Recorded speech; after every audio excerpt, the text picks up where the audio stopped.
Some people walk through the world unseen, unheard, unnoticed, not because they lack greatness, but because life bent them low enough that no one ever stopped to look deeper.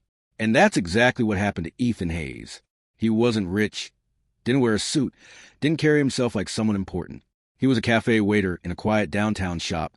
Polite smile, tired eyes, same routine every day. Serving coffee to people who never even remembered his name. But one person noticed him. Welcome back to my channel, HOA Tales. If you're new here, please don't forget to subscribe, like, and share. Now, let's dive into the story. Her name was Ava Sterling, a modern, sharp-minded CEO, stylish, confident, the kind of woman who walked into a room and the room moved around her. Black heels, fitted blazer, red lipstick like a signature.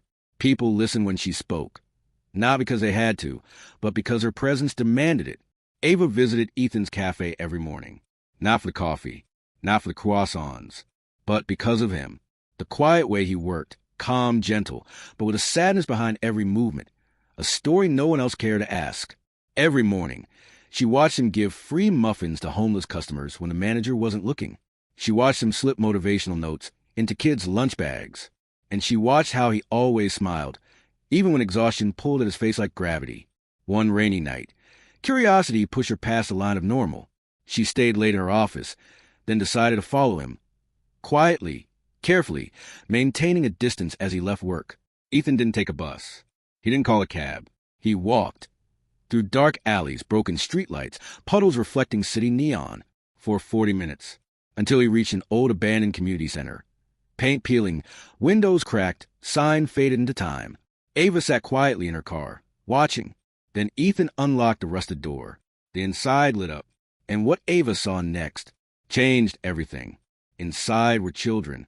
9 of them, some 8 years old, some teens, some orphans, some runaways. Ethan wasn't just a waiter. He was a protector. He taught them to read, to solve math, to stay away from drugs and gangs. He cooked food for them with whatever he earned, shared his only jacket with a shivering boy, braided a little girl's hair while she did homework. He gave them love he never received. Ava sat frozen, her heartbeat loud, her breath shallow, watching a man society dismissed as just a waiter, carrying the weight of 9 lives on shoulders that never asked for help.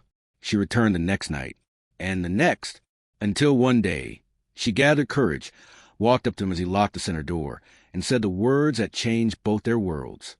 "I see you." Ethan startled, like someone caught in a secret.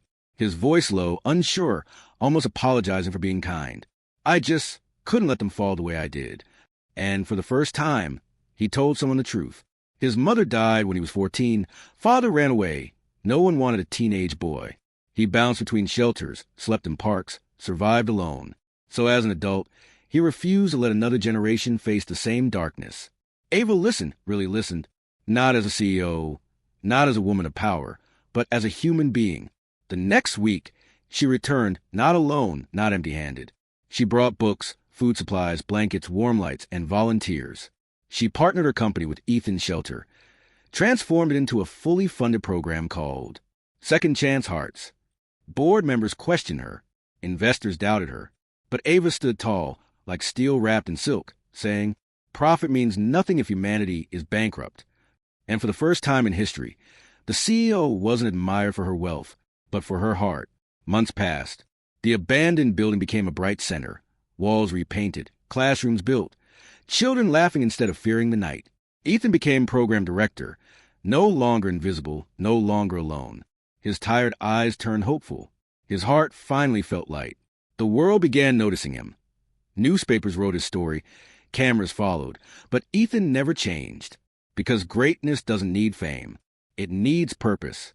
One evening, when the center buzzed with life, Ethan stood on stage the first time, voice shaky, but strong enough to move a city. "I'm not a hero. I'm just someone who refused to look away."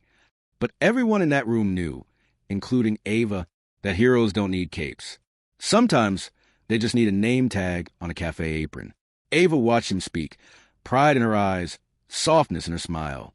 The same woman who once ruled boardrooms with fire now ruled hearts with warmth. She didn't fall in love with him because he was perfect. She fell because he was human, because he chose kindness in a world that rewards cruelty, because he gave hope to kids who had none, and because one silent night She followed him and found a man who carried light in both hands, even when his own world was dark. So remember this. Sometimes the people you overlook the most are the ones saving the world quietly.